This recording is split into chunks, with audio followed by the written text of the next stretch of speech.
Welcome back, Lorcana players. It's Poisonous, and today I want to talk about the deck that I brought to Set Championships on the weekend. I won first place at our local shop, HFX Games, and I'm going to break down the deck list, tell you about the experience, and show you a couple games that I played on Pixelborn before I went out to the tournament. First things first, shout out to HFX Games for putting on a great tournament and offering great prize support. Got the playmat, the promo card, and I also got 6 packs and $70 worth of store credit. So it was a great experience and great to see them putting out more for people to play for. The deck I played was Ruby, Sapphire, Pawpsicle. The tournament was held on Sunday, October 13th. Here in Canada, that was Thanksgiving Sunday. We still had a good turnout though. 19 players, so we played 5 rounds, best of 3 with a cut to top 8. In the first round, I played against Ruby, Sapphire, Pawpsicle, Mirror. This was probably the most strenuous match of the day. It did go to game 3 and was very close, but I did win 2-1. In round 2, I played Steel Song. This is a great matchup for the Sisu version of the Pawpsicle deck. I won 2-0, and then in round 3 I played against Lemon Lime. It wasn't the discard variant of this deck, it was more of a control variant, and we were able to pull out a 2-0 win there. In round 4, I lost this round in 3, going up against Green Steel Discard. It was extremely close. In game 3 I got all the way to 18 lore, and then I ran out of cards, kept getting discarded, and couldn't keep anything on the board, so I got locked out and lost. Pawpsicle's kind of got a taste of its own medicine in that one. And then in round 5, went up against Steel Song again. This one was a 2-0, and this was the same person that I ended up playing with in the finals. At top 8, I played against a different Emerald Steel deck that I did beat 2-0. At top 4, went up against an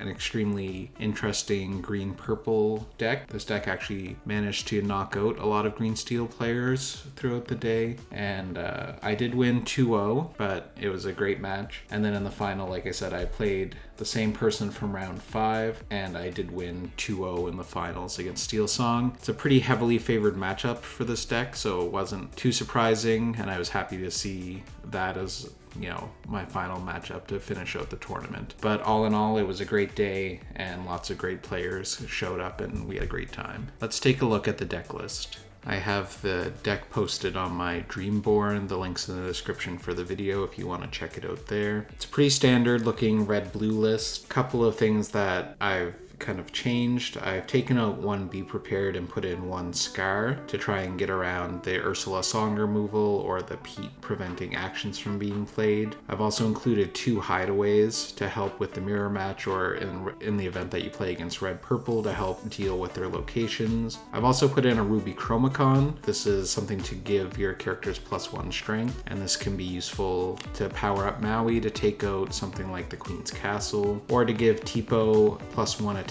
so he could trade with a 2-2 in the early game. It's also just another item that's cheap to play and can be used with Hiram to get more card draw. This deck also runs Great Stone Dragon. Against discard, it can be very hard to give up more cards from your hand with Fishbone Quill, so Great Stone Dragon is an alternative where you can ink from characters in your discard, giving you a way to try and slowly ramp while you're playing without giving up too much hand resources. Against Green Steel, which is very prevalent in my local, you need to be aware of how many cards you have in your hand in case they start discarding you. If there's something you're trying to protect, you need enough cards in your hand to make sure that you can keep it until you can play it. I think that one of the MVPs of this deck is definitely How Far I'll Go. It allows you to look at 2 cards, put one in your hand and the other into your Inkwell Exerted. This gives you additional ramp while also allowing you to filter through your deck and find answers in each situation, and it can be sung by somebody like Grammatala, Hiram, or Maui. Maui's definitely an underrated singer, don't sleep on. Now let's take a look at a match that I played on Pixelborn against Emerald Steel. With the update to Pixelborn this season, we don't know what color deck we're playing against when we start, so we're kind of blind mulliganing here, but we are playing Green Steel Discard. Start off by inking Hiram and playing an Ice Block. Probably means that I have another Hiram in hand. Usually I wouldn't get rid of that card, or maybe I'm really short on inkables. They start off with Diablo, so they do get to look at our hand here, and we do see another Hiram. We have the Tipo for ramp, and we have a choice between Sisu or Brawl and a Tamatoa. We're scouting our hand, most likely looking for a song to see if it's worth playing Ursula on turn 2. We don't have any, so we do play the Tipo.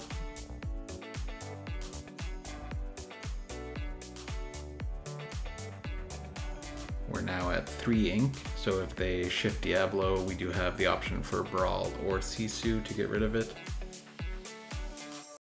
See, they ink the Ursula because they scouted our hand and realized that it's not going to get any value. They play the Morph to set up for a shift to maybe a Beast.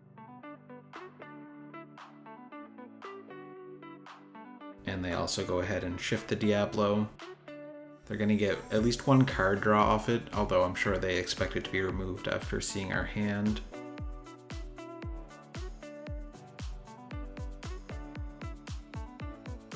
So I do ink the Brawl here. Need to keep going on ink since we have the option for Sisu as removal and it's on inkable. It also leaves a character on the board for us. And I quest with Tipo, knowing that they're not going to trade their Morph, or if they shift into Beast, they're not going to challenge and have Beast become damaged and lose his card draw ability.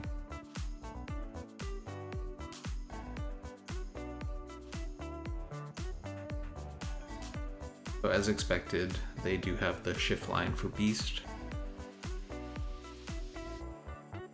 They don't quest in order to preserve Beast and his ability to draw an extra card at the start of their turn. We do play our Hiram, destroying the ice block to draw 2. Normally it's a good habit to ice block a character before you banish it, even if you don't anticipate getting any value out of that. Just that way, if you drew something that you could use to remove Beast, then he would already have the ice block effect. But we wouldn't have ink to play a Brawl if we did have it after playing Hiram. Quest out with our characters and pass turn. So they play Let the Storm Rage on Sisu. They're just want to make sure that we're not going to be able to shift into big Sisu. And they're trying to get rid of Hiram to limit our ability to draw cards here.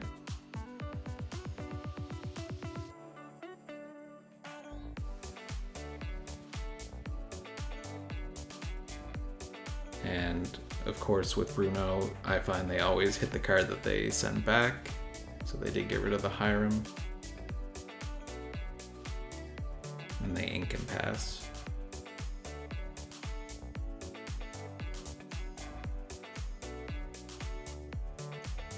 I accidentally grabbed 2 cards, so I just want to put 1 back. Play Madame Medusa, getting rid of the Beast and questing with Tipo. At this point, our position feels pretty good.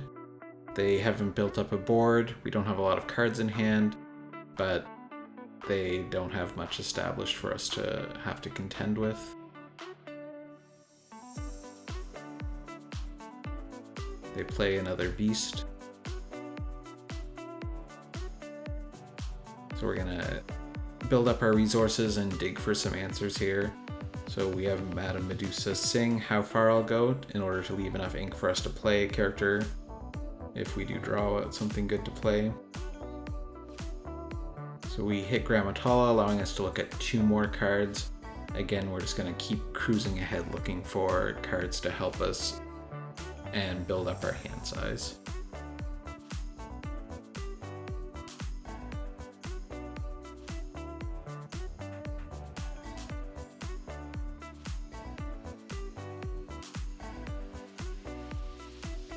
They draw 2 cards for Beast. They play Prince John and Ursula, hoping to discard a song and get some card draw off of their Prince John. However, we don't have any songs. We do have 3 pretty good cards though, with Madame Medusa, Sisu, and Tamatoa. I choose to discard the Medusa here. I think that playing the Sisu is going to be a better option because it is going to get rid of that Prince John, which I think might be their only way back into the game. And now that they've exerted their beast, we can simply send our Medusa and Tipo into it to get rid of it. And we can start questing out. Now we have a serious threat on the board with a 3-quester.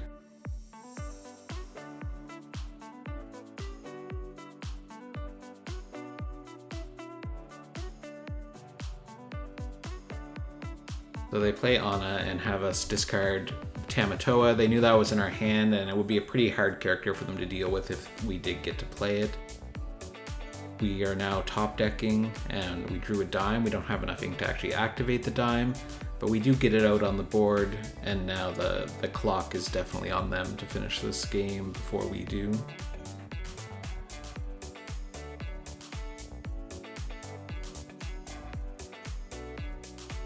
So they Bruno the Sisu. We don't have any cards, so it's immediately discarded.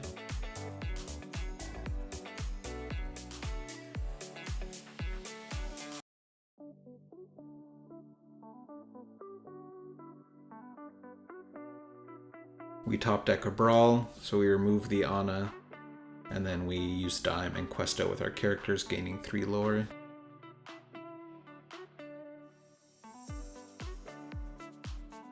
At this point, it feels pretty unlikely that they're going to find a way back into the game.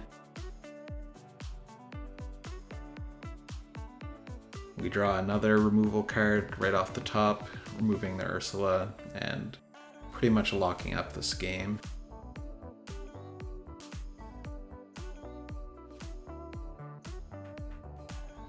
Now let's jump into a game that I played against a hyper aggro deck. So we're going up against hyper aggro, blind, but at least we're on the play here.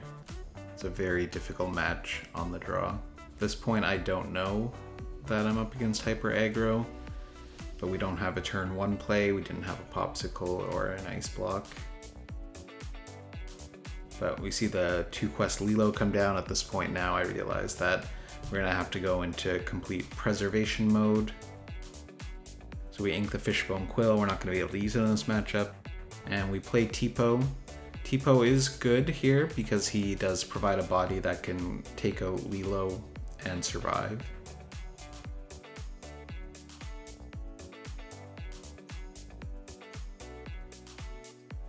So they ink and play Simba as a bodyguard, which does foil our plan of using Tipo to take out the Lilo. We ink Ruby Chromacon, and we play Sisu so we can take out the Lilo from behind the Simba, and we pass. The Sisu is a great card. It sets up the possibility for a shift on turn 6 to maybe wipe out a whole bunch of really aggressive characters. They now start playing some much more threatening characters with Pegasus and Piglet, which can quest for 3.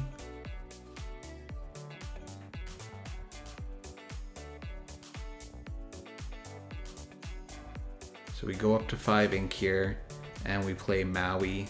Maui challenges the Simba, getting rid of the bodyguard. I'm not going to exert the Sisu, because I really don't want them to be able to trade their Pegasus into it. That way we have the option for the shift.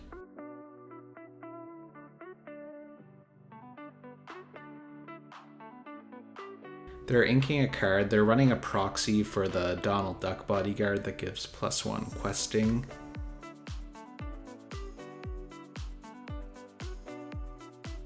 They play another Pegasus.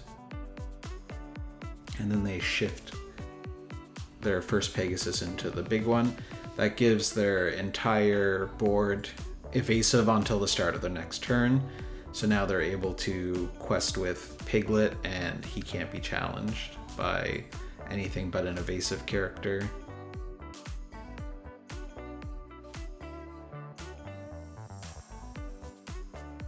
So we do have Brawl. We do Brawl the Piglet to get rid of it.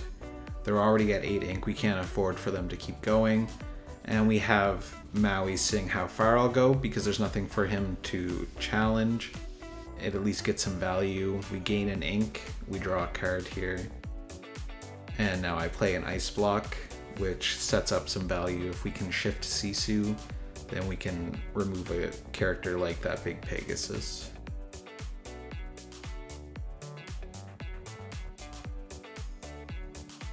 So they play Daisy and another Pegasus. They continue just to build up their board here.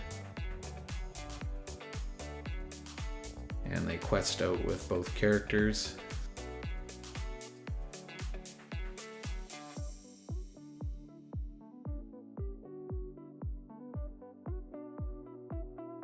Play Grammatala. We're looking for an answer.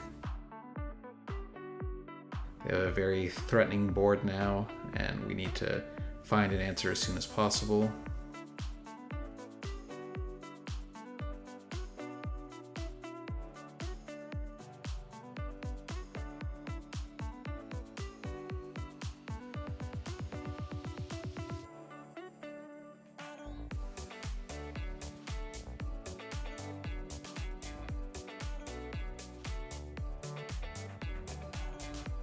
So they quest out with the Daisy trigger. We do get Grammatala.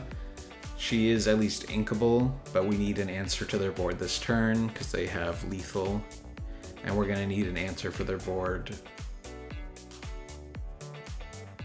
for the next few turns.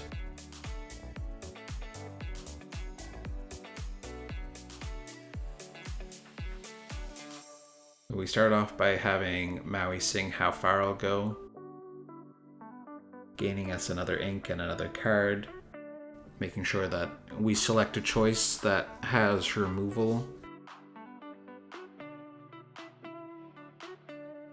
At this point, we do have a Be Prepared, so we quest out with the rest of our characters and then spend 7 ink, wiping their board. But against an aggro deck, you can expect that they're gonna immediately start filling it up with characters again. So they play 2 Daisies and now they're threatening lethal again.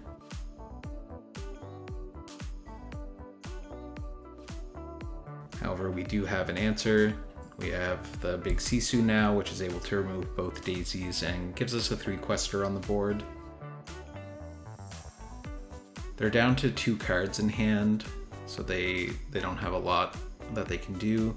They're playing a proxy here for that Donald Duck bodyguard. This would only give somebody +1 lore. So if we had have only been able to remove 1 Daisy, they would have been able to buff one of their Daisies, the remaining Daisy, to 3. And they could have won the game there, but since we got both, we were able to hang on. We have to play another big Sisu to remove the Donald. I'm scared of leaving anything on their board that they could potentially play around with. They play a Kit, only quests for 1, and isn't able to bounce anything on our board.